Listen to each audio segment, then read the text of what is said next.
Hidup kami bukanlah milik kami lagi ya Tuhan. Sebab Engkau sudah menebus kami dari dunia yang gelap. Bukan dengan emas, bukan dengan perak. Tetapi dengan darah-Mu, darah anak domba yang tidak bercacat celah. Oleh karena itu Tuhan, biarlah sekali lagi khususnya pada pagi hari ini firman-Mu boleh menguasai secara totalitas di dalam setiap diri kami, bahkan juga pada hari-hari selanjutnya. Kami berdoa di dalam nama Tuhan kami, Yesus Kristus. Amin. Silahkan duduk. Mari kita bersama-sama membuka Alkitab kita dan kita membaca dari Mazmur nomor 2. Mazmur nomor 2 ayat 1 sampai dengan ayat yang ke-12. Perjanjian Lama Mazmur nomor 2 ayat 1 sampai dengan ayat 12. Demikian bunyi firman Tuhan. Mengapa rusuh bangsa-bangsa? Mengapa suku-suku bangsa mereka-reka perkara yang sia-sia? Raja-raja dunia bersiap-siap dan para pembesar bermufakat bersama-sama melawan Tuhan dan yang diurapinya. Marilah kita memutuskan belenggu-belenggu mereka dan membuang tali-tali mereka daripada kita. Dia yang bersemayam di surga tertawa, Tuhan mengolok-olok mereka. Maka berkatalah ia kepada mereka dalam murkanya dan mengejutkan mereka dalam kehangatan amarahnya. Akulah yang telah melantik rajaku di Sion, gunungku yang kudus. Aku mau menceritakan tentang ketetapan Tuhan. Ia berkata kepadaku, anakku engkau telah kuperanakan pada hari ini. Mintalah kepadaku, maka bangsa-bangsa akan kuberikan kepadamu menjadi milik pusakamu, dan ujung bumi menjadi kepunyaanmu. Engkau akan meremukkan mereka dengan gada besi, memecahkan mereka seperti tembikar tukang periuk. Oleh sebab itu, hai raja-raja, bertindaklah bijaksana, terimalah pengajaran, hai para hakim dunia. Beribadahlah kepada Tuhan dengan takut dan ciumlah kakinya dengan gemetar, supaya ia jangan murka dan kamu binasa di jalan. Sebab mudah sekali murkanya menyala-nyala. Berbahagialah semua orang yang berlindung padanya. Sampai di sini pembacaan firman Tuhan.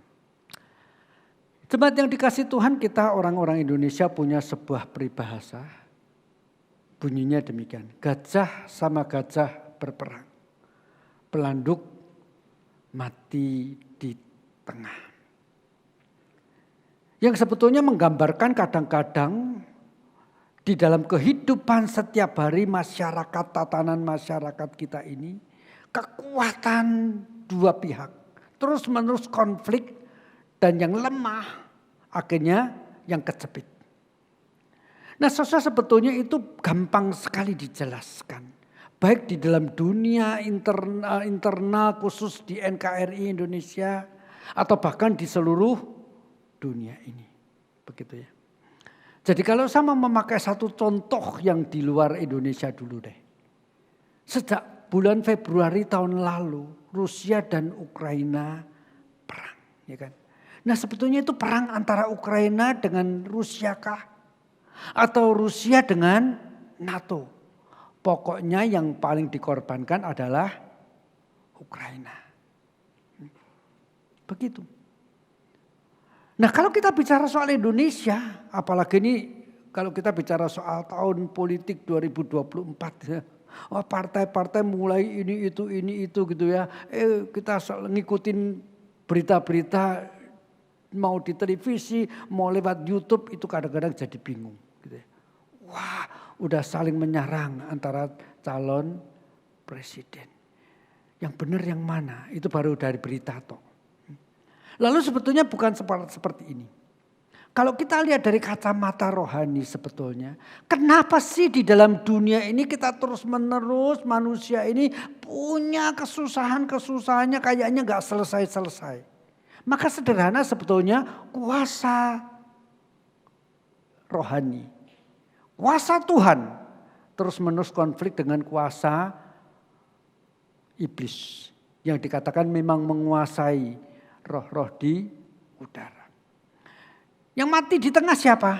Yang sulit di tengah siapa? Ya kita. Pelanduk. Seolah-olah begitu. Nah, sosok di dalam pemahaman seperti inilah Mazmur membuka. Mengapa rusuh mengapa suku-suku bangsa meraka perkara yang sia-sia. Lalu dikatakan mari raja-raja dunia bermufakat bersama-sama melawan Tuhan yang diurapi. Dan mereka berkata demikian, marilah kita memutuskan belenggu-belenggu mereka. Kata mereka di dalam ayat 3 ini bicara soal Tuhan dan Dia yang diurapi. Penguasa-penguasa dunia, raja-raja, pemimpin-pemimpin. Bahkan kalau kita dalam konteks masyarakat bersama-sama dengan orang-orang kaya. Itu seringkali kolusi. Yang akan mati kejepit di tengah siapa? Ya pelanduk-pelanduk yang tidak punya kekuatan. Beberapa minggu yang lalu terus terang saya diskusi dengan seorang teman yang sudah lama imigran di Amerika, dari lahir di Indonesia jadi warga di negara di Amerika.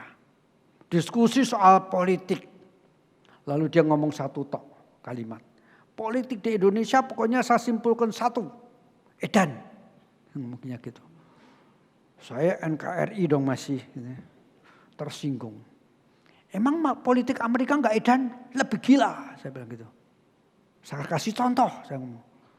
Tahun demi tahun penembakan brutal dan massal itu makin lama makin meningkat. Tapi larangan penjualan senjata bebas tidak pernah dicabut. Tidak pernah diberikan. Iya kan?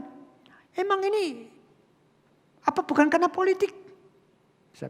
Sejelek-jeleknya Indonesia belum pernah ada presiden yang mati ditembak. Cuma di Amerika beberapa presiden ditembak. Bahkan sampai mati. Dia baru diam. Bertobatlah dan kembalilah ke Indonesia, tanah airmu. Tak gituin. Tidak ada politik yang bersih. Bahkan itu terjadi di Taman Eden. Kalau kita mau jujur. Kepada Adam dan Hawa Tuhan memberikan mandat. Kelola bumi dengan segala isinya. Apapun kamu bebas lakukan. Belenggunya cuma satu. Jangan buah makan dari pohon pengetahuan baik dan jahat. Itu belenggu yang diberikan oleh Allah kepada Adam dan Hawa. Tapi mereka diskusi suami istri. Marilah kita memutuskan belenggu Tuhan. Lah wong kelihatannya sedap. Kalau dimakan kelihatannya bikin kenyang. Apalagi dengan makan kita akan menjadi seperti Allah. Kenapa enggak boleh? Mari kita makan. Memutuskan belenggu Allah. Dan sejak saat itu pemerintah-pemerintah bersama dengan orang-orang yang kaya dalam tanda kutip, maaf, saya bukan rasis terhadap orang kaya, ini gampangnya gitu. Atau yang punya kekuatan, sebetulnya saya percaya diminta oleh Tuhan menjadi berkat bagi sesamanya, tetapi apa yang terjadi? Mereka berkata, marilah kita memutuskan belenggu mereka, yaitu Tuhan dan Dia yang diurapi.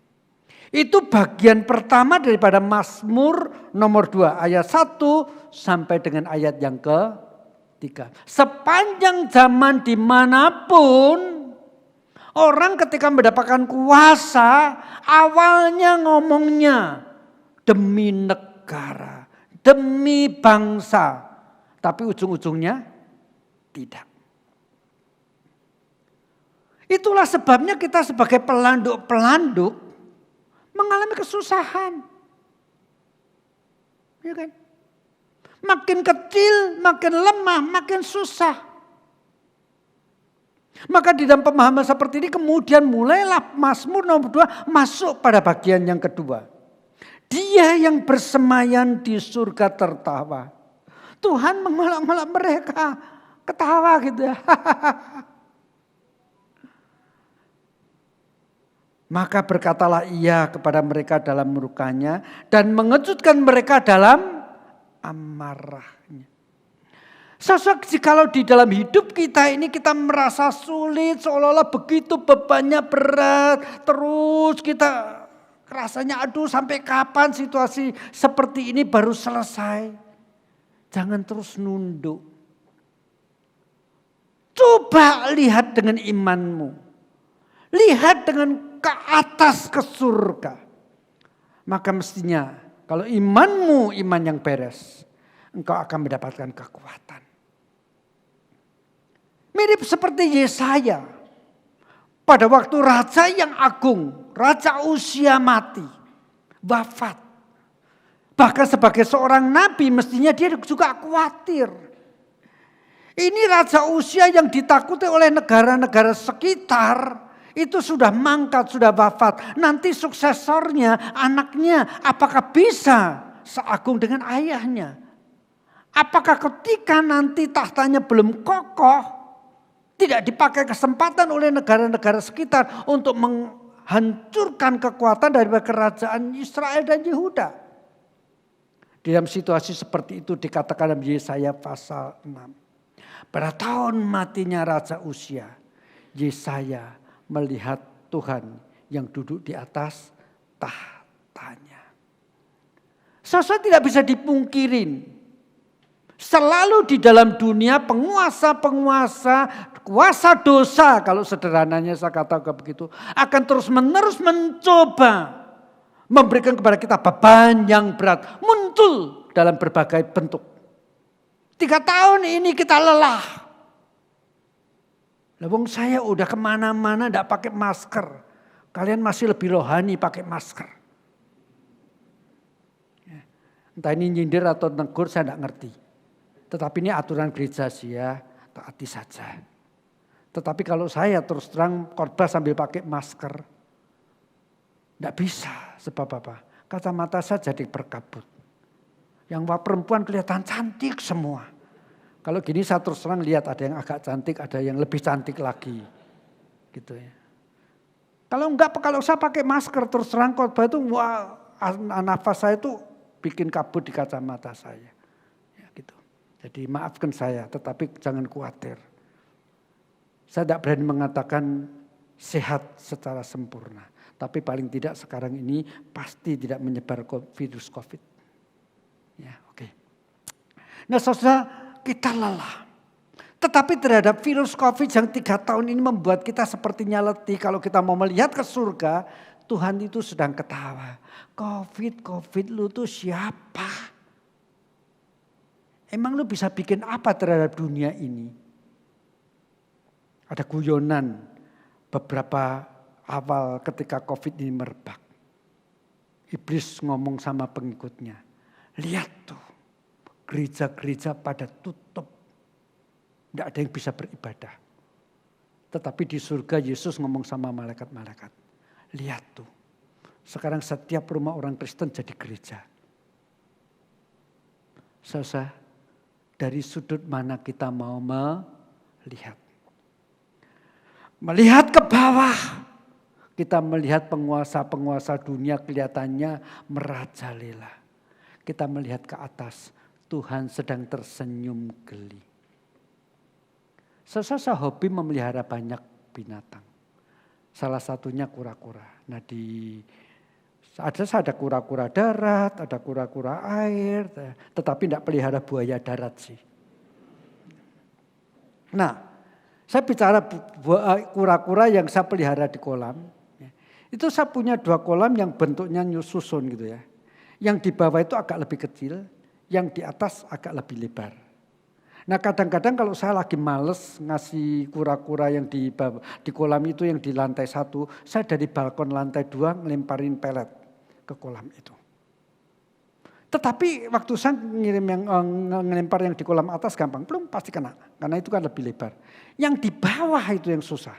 Kadang-kadang meleset dikit banyak yang jatuh ke rumput-rumput. Ya ngasih makan tikus gitu kan ya. Tapi itu awal-awal saya. Sekarang saya ngelemparkan yang ke ombak pelet dari balkon ke kolam kecil tidak pernah meleset. Tahu triknya apa? Saya arahkan ke kolam yang atas. Kalau meleset jatuhnya ke bawah. Selesai.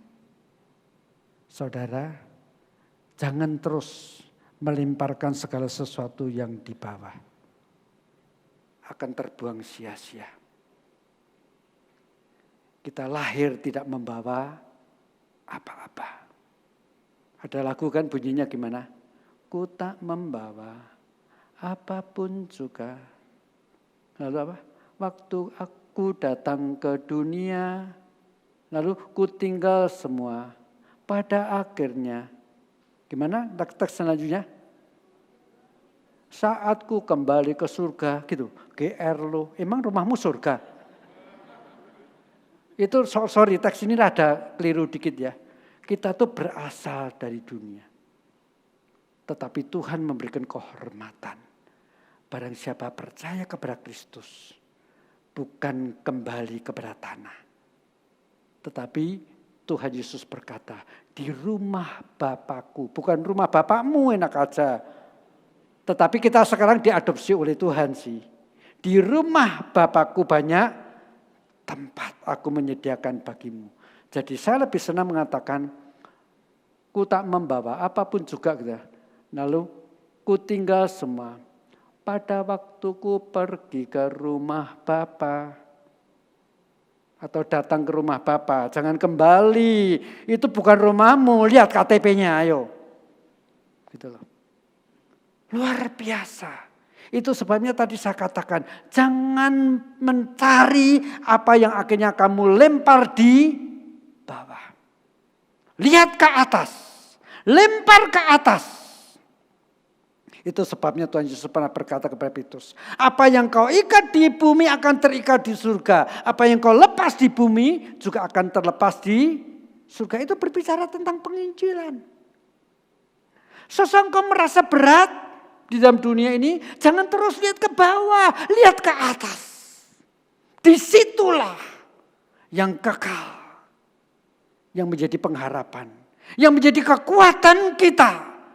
Terus mengawasi kita. Itu sebabnya dikatakan, dia yang bersemayam di surga tertawa geli melihat semua kekuatan-kekuatan dunia seolah-olah mau melawan Allah.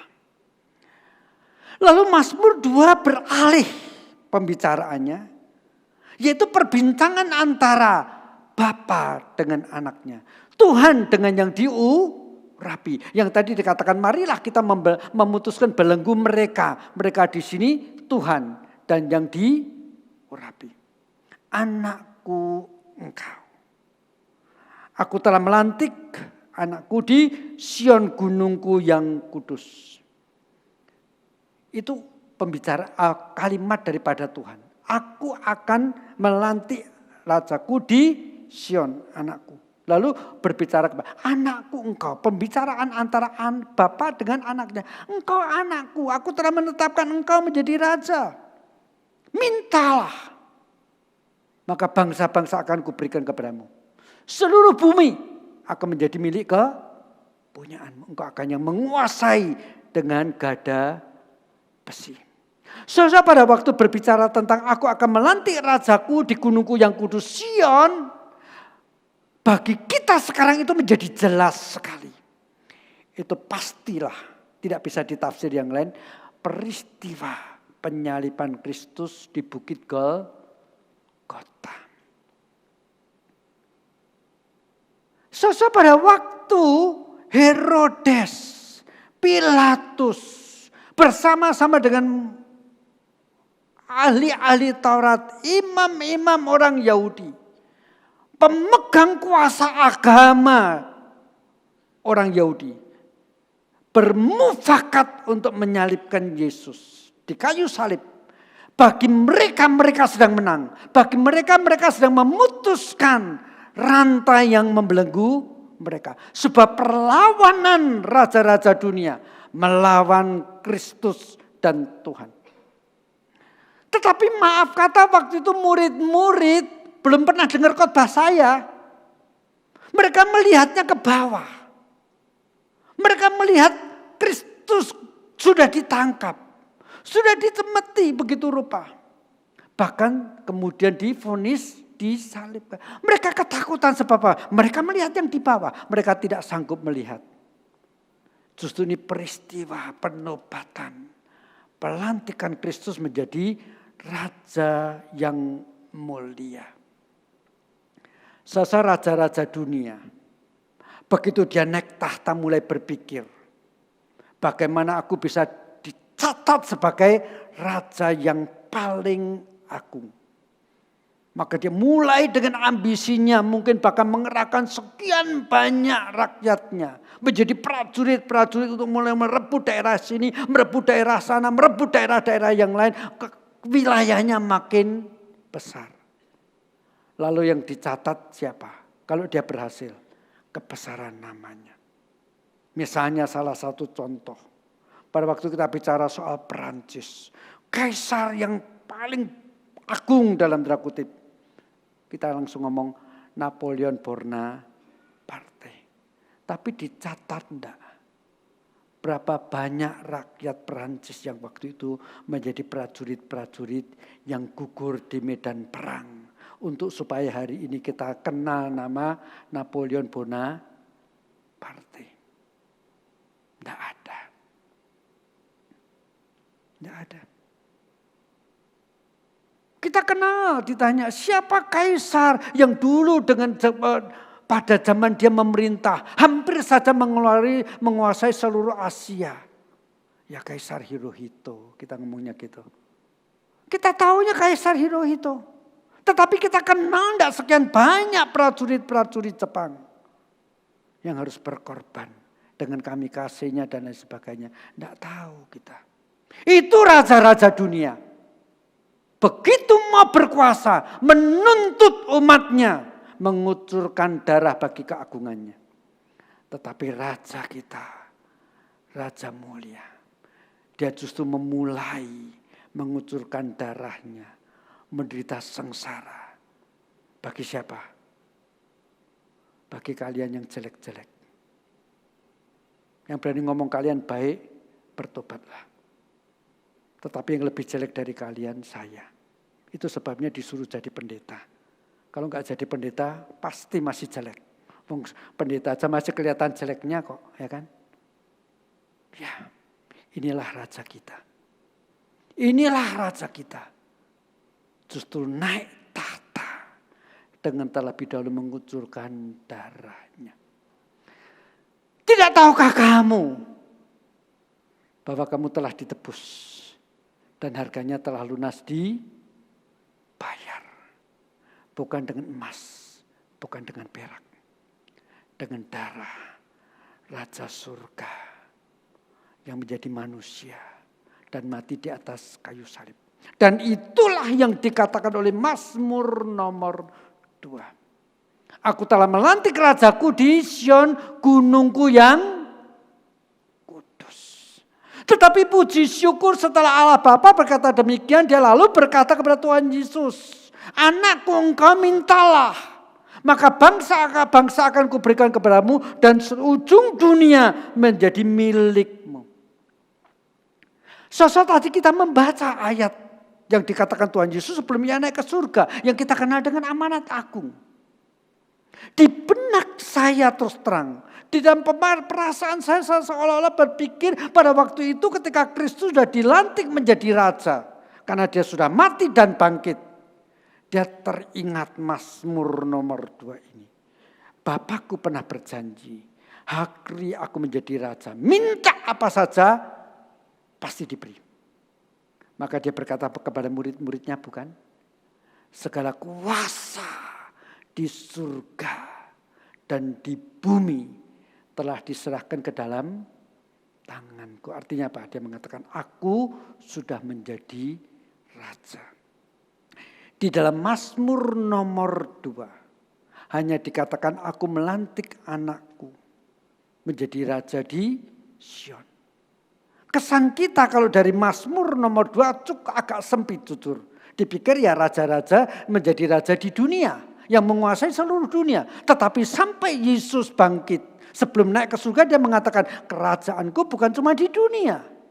Segala kuasa di surga dan di bumi. Kalau sampai surga aja menjadi kerajaan dia berarti tidak ada satu wilayah di seluruh jagat raya ini ya bukan di dalam otoritasnya. Apalagi cuma planet bumi. Di dalam pemahaman seperti ini. Mari kita melihat dari aspek yang seluruh jagat raya. Kalau kita melihat kabar kalau Injil ke seluruh dunia, wah gede banget, susahnya kayak apa gitu kan ya. Tetapi kalau kita melihat dari surga dan bumi, berarti juga seluruh jagat raya, planet bumi itu kecil banget. Planet bumi itu kecil banget. Kalau seluruh jagat raya ini cuma digambarkan dengan sebesar ini ya misalnya, maka planet bumi itu cuma setitik debunya tidak kelihatan. Jadi tugas mengabarkan Injil jangan dilihat dari seluruh bumi. Lihat dari seluruh jagat raya. Tugas yang terlalu kecil. Tapi kita seringkali belum bertanggung jawab dan melakukannya. Segala kuasa di surga dan di bumi telah diserahkan kepadaku. Aku menunggu hari seperti ini. Dalam sukacita aku akan tagih janji Bapakku. Dan siapa yang harus kutugaskan untuk menagih janji Bapa? Kamu murid-muridku. Pergilah. Jadikanlah semua bangsa muridku. Saudara, mari kita dengan sukacita. Menerima. Merasa terhormat. Amanat Raja yang mulia. Yang membangun kerajaannya. Bukan meminta darah kita. Tetapi terlebih dahulu memberikan contoh. Mengucurkan darahnya bagi kita semua.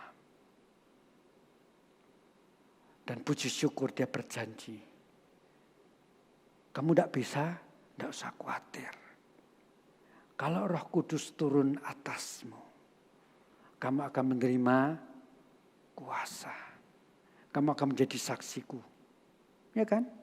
Itu yang dikatakan dalam Kisah Para Rasul pasal 1 ayat 8. Dan kepada kami itu sebabnya saudara kemudian Petrus yang tadinya ketakutan ketika melihat Yesus ditangkap. Yang tadinya janji mau setia sampai mati ternyata menyangkal. Tetapi setelah dia melihat ke atas. Setelah dia tahu apa artinya penyaliban Kristus. Bahwa Kristus sudah menjadi Raja. Dan benar-benar ketika Roh Kudus memenuhi hidupnya. Yang tadinya penakut menjadi begitu berani. Ketika dia ditangkap dan potensi dibunuh mati seperti Kristus, dia mengatakan, silahkan kamu pikir sendiri. Kepada siapa aku harus taat? Kepada kalian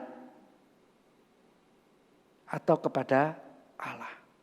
Sebab tidak mungkin aku tidak mengatakan apa yang harus aku katakan, yaitu pemberitaan Injil. Itu kata Petrus ketika dia ditangkap oleh kuasa agama yang sama yang 50 hari sebelumnya yang menyalibkan Tuhan Yesus. Tetapi dia dengan begitu berani berkata demikian. Sosok pengabaran Injil adalah sesuatu tugas yang Tuhan berikan kepada kita dengan satu tujuan yang tadi dikatakan karena suatu saat nanti kalau kita mau masuk ke bagian yang ketiga yang terakhir. Tuhan akan datang kembali. Saya baca lagi ayat yang ke-10. Oleh sebab itu, hai raja-raja, bertindaklah bijaksana, terimalah pengajaran, hai para hakim dunia. Beribadalah kepada Tuhan dengan takut. Nah ayat ini, bagian terakhir ini paling tidak saya boleh jelaskan demikian. Raja-raja, penguasa-penguasa yang tadi mau mencoba memutuskan belenggu kuasa dan otoritas Tuhan, jangan main-main. Kristus sudah menjadi raja, suatu saat akan datang kembali, menghakimi semuanya. Dan menjadi tugas kita memberitakan Injil, supaya jikalau penguasa-penguasa ini menjadi Kristen bertobat, Tidak lagi mereka berkata, marilah kita memutuskan belenggu mereka. Kalau raja-raja, kalau pejabat-pejabat, semua takut akan Tuhan. Apalagi jadi orang Kristen. Dunia pasti lebih baik. Pasti lebih baik. Itu janji Allah. Tetapi celakanya, kita kurang giat mengabarkan Injil. Jangankan sama tetangga, jangankan sama pejabat gitu ya. Sama tetangga aja sungkan. Nah gimana? Tetapi oke lah. Jangan lupa Tuhan berkata, Roh Kudus menyertai kamu. Bahkan kau diberikan kuasa. Kadang-kadang saya ketika ngabarkan Injil, itu setelah saya ngomong, ya saya salah ngomong. Ternyata, ya ini bukan mau bersombong itu, tapi justru saya mau mengatakan kadang-kadang di luar dugaan kita yang kita pikir salah ngomong itu ternyata yang dipakai oleh Tuhan untuk menggerakkan hati seseorang. Saya kasih satu contoh. Ada seorang istri, ya pasti dia punya suami kalau dia seorang istri kan ya. Suaminya itu aktivis gereja majelis bertahun-tahun, tetapi istri ini tetap tidak percaya Tuhan. Sampai suaminya udah meninggal. Anaknya dekat sama saya, yang anak perempuan. Pak Yung, mamaku tuh loh. Lah wong papaku tuh aktivis gereja majelis berkali-kali. Mau turun aja gak boleh turun terus. Sama jemaat dipilih lagi. Tapi mamaku ini ya karena dia dulu guru matematika. Juga guru fisika. Pikirannya tuh logik banget. Gak percaya sama yang gitu-gitu katanya tuh tahayul. Susah, saya sudah ajak beberapa pendeta, papaku juga ngajak ke gereja, dia tidak mau. Coba lah Pak Yung. Gitu. Sekali-sekali dah, mamaku ini sudah agak tua. Saya datang kunjungin. Yang ngobrol gitu kan. Saya ngomong satu kalimat begini. Udahlah tante. Tante percaya Yesus itu kan tidak ada ruginya. Nanti masuk surga, kalaupun ternyata percaya Yesus tuh tidak ada apa-apanya, ternyata tidak ada surga, juga tidak rugi kok. Itu saya ngomongnya gitu. Setelah saya pulang, saya ini salah ngomong nih. Kok ngomongnya kalaupun percaya Yesus tuh ternyata tidak ada surga, tidak ada ruginya. Mosok kita aku kurang percaya sih gitu kan. Kesannya kan begitu kan. Waduh saya salah ngomong nih. Saudara tahu apa yang terjadi? 3 hari kemudian anak perempuan itu kontak saya, Pak Yung terima kasih ya. Selama ini tidak ada pendeta yang ngomongnya seperti Bapak, belak-belakan banget. Hah? Mamaku mulai kebuka pikirannya. Dia pikir benar juga ya, percaya Alkitab tidak ada ruginya, paling ketipu gitu loh. Pikirannya tuh logik banget. Malah jadi percaya sebelum meninggal dibaptis. Itulah yang saya katakan. Kadang-kadang yang kita pikir sederhana, ternyata justru dipakai oleh Tuhan secara luar biasa. Bahkan dalam tanda kutip kesalahan saya ngomong dipakai oleh Roh Kudus. Membuka hati seorang istri yang bertahun-tahun lamanya mengkeraskan hati tidak mau percaya Tuhan walaupun suaminya aktivis gereja. Bukan hebatnya saya. Tapi kuasa Roh Kudus yang bekerja. Sesuai itulah tugas kita. Taati saja. Go to the world and tell the gospel. Tidak ada yang lain. Pergi. Kemanapun juga. Beritakan Injil. Sebab ini amanat Raja yang mulia. Bukankah sepanjang sejarah kita melihat orang-orang yang taat akhirnya dipakai oleh Tuhan secara luar biasa. Ada seorang muda yang pandai sekali. Lulus dengan nilai terbaik di sekolah yang terkenal di Amerika. Wheaton College. Sekolahnya, universitasnya Billy Graham dan banyak tokoh-tokoh terkenal. Orang ini bernama Jim Elliot. Pada waktu dia lulus bersama-sama dengan semua teman-teman mahasiswa angkatannya, dia yang terpilih untuk orasi. Artinya dia pasti mahasiswa yang pandai sekali. masa depan cemerlang. Tetapi dia ketika selama di kampus mengikuti persekutuan kampus, dia terbeban untuk menjadi misioneri di daerah Ekuador yang waktu itu tahun 1950-an masih sangat primitif. Belum terbuka. Teman-temannya, orang-orang yang tahu pandainya, dia jeniusnya, dia mengatakan kamu tuh goblok.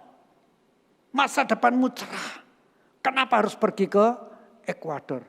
Mengabarkan Injil kepada suku Huaroni. Muncullah satu kutipan yang sangat terkenal yang dikatakan oleh Jim Elliot. Jangan katakan saya bodoh. Jikalau saya melepaskan apa yang tidak bisa saya pegang terus. Tetapi akhirnya saya mendapatkan yang tidak akan terlepas lagi. Yang dimaksud Jim Elliot adalah melepaskan kesuksesan dunia. Melepaskan semua yang bersifat sementara. Untuk mendapatkan yang bersifat kekal. Yaitu jiwa-jiwa yang dimenangkan. Itu kalimatnya Jim Elliot. Maka dia mulai mencoba men-sharingkan pergumulan dia dengan beberapa teman dekatnya. Ada satu yang mau. Pertama berbulan-bulan mereka mulai belajar bahasa Hurani. Temennya ngomong, sorry ya aku batal ikut, kenapa? Aku menikah. Ikut satu teman yang lain lagi. Beberapa bulan ngomong lagi, sorry saya menikah. Dan saudara mau tahu? Akhirnya dia bisa merekrut 4 orang. Dan semuanya juga belum lama menikah. Mereka mulai pergi ke suku Hurani. Ketika akhirnya mereka mau menyeberangi sungai yang terakhir ke tempat daerah itu. Yang menghantar mereka ke seberang mengatakan, kamu benar mau ke seberang sana. Kemungkinan besar kamu akan mati. Saudara tahu apa jawaban Jimmy Elliot? Memang kami sudah menganggap kami mati. Ketika kami sudah memutuskan akan mengabarkan Injil kepada orang-orang suku Huarani. Dan benar saudara. Akhirnya ketika mereka sampai di sana, mereka satu persatu terbunuh. Waktu itu Jim Elliot anaknya yang baru 1, itu baru berusia sekitar 3 tahun. Jadi mereka 5 orang ini meninggalkan 5 janda muda. Tapi cerita tidak selesai sampai di sini. Dari versi cerita yang saya baca, salah satu daripada pengikut Jim Elliot ini sebetulnya di pinggangnya ada pistol. Tetapi ketika panah dilepaskan kepada mereka, dia tidak mencabut pistol sama sekali. Karena dia membawa pistol ini hanya untuk melindungi diri dari binatang buas. Maka ketika suku Hurani ini sudah melihat jenazah mereka kaget loh. Ini bawa senjata yang bikin kami takut. Tapi sama sekali nggak dipakai. Mereka udah mulai heran. Beberapa bulan kemudian, kelima janda ini meneruskan misi dari suaminya. Mereka berkata, kami tidak rela suami kami meninggal dalam tanda kutip dengan percuma. Kami harus meneruskan misinya. Maka ketika 5 janda ini sampai ke daerah suku Hurani mulai bingung. Suami-suaminya udah kita matikan, istri-istrinya datang semua. Disitulah mereka melihat kasih Tuhan. Disitulah hati mereka mulai tergerak. Dan satu persatu dimenangkan. Hari ini Tuhan tidak menuntut kita berkorban seperti abad lampau. Maukah kita setia? Maukah kita dengan segala apa yang Tuhan berikan kepada kita, kita memberitakan Injil. Karena itu adalah tugas yang Tuhan berikan kepada anak-anaknya. Yang ditebus dengan darah yang mahal. Untuk terus memberitakan Injil sampai Kristus datang. Dan di situ penguasa-penguasa dunia yang tidak bertobat akan membuktikan. Raja yang sesungguhnya adalah Tuhan kita, Raja yang mulia, yang bertahta di surga. Sekali lagi saya berkata, jikalau engkau merasa hidup ini berat, jangan terus menunduk ke bawah. Lihat ke atas. Engkau akan melihat Tuhan tersenyum. Geli melihat semua pergumulan-pergumulan dunia. Pakai kuasa yang di atas untuk mengalahkan semua yang ada di dalam dunia. Jangan kita pikir apa yang kita lakukan hari ini hanya untuk seumur hidup kita. Tetapi lihat itu dari sepanjang sejarah dan rencana kekekalan Allah sejak menciptakan alam semesta. Menempatkan Adam dan Hawa di Taman Eden sampai nanti. Langit baru dan bumi baru. Eden yang baru dikatakan dalam Wahyu. Di tempat itu tidak ada lagi air mata. Di tempat itu tidak ada sakit penyakit. Di tempat itu Tuhan yang menjadi terangnya. Walaupun kita hidup mungkin 60 tahun. Mungkin 70 tahun. Tetapi mari kita lihat daripada keseluruhan rencana Allah menjalani hidup kita. Dan itulah yang dikatakan, yang dilakukan oleh Paulus dan para rasul-rasul. Mewakili para rasul-rasul Paulus berkata, baik makan maupun minum aku lakukan untuk Tuhan.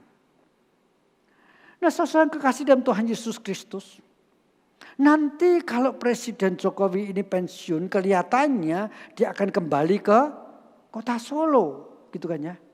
Dan dia mungkin akan membangun rumah yang dia pakai untuk pensiun pada masa tuanya. Kalau misalnya rumah itu dibangun, katakanlah ada 3 yang membangun rumah itu. Yang satu kita tanyain, Pak lagi ngapain?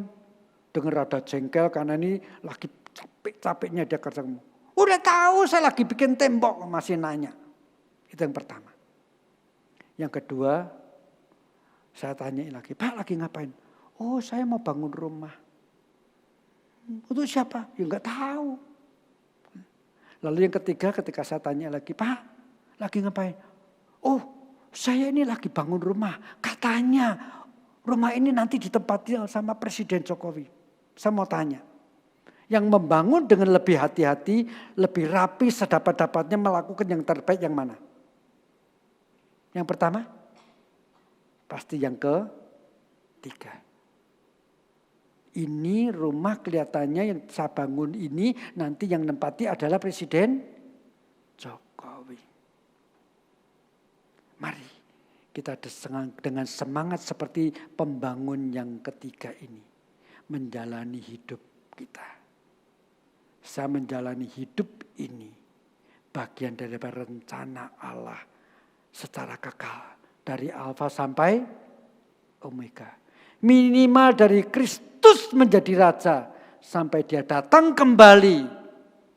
Dan tugas kita bikin penguasa-penguasa dunia, bikin kegelapan dunia takut akan Allah dan mulai beribadah kepada Allah. Amin. Amin. Amin. Ya sudah amin, mau apa lagi? Mari kita berdoa.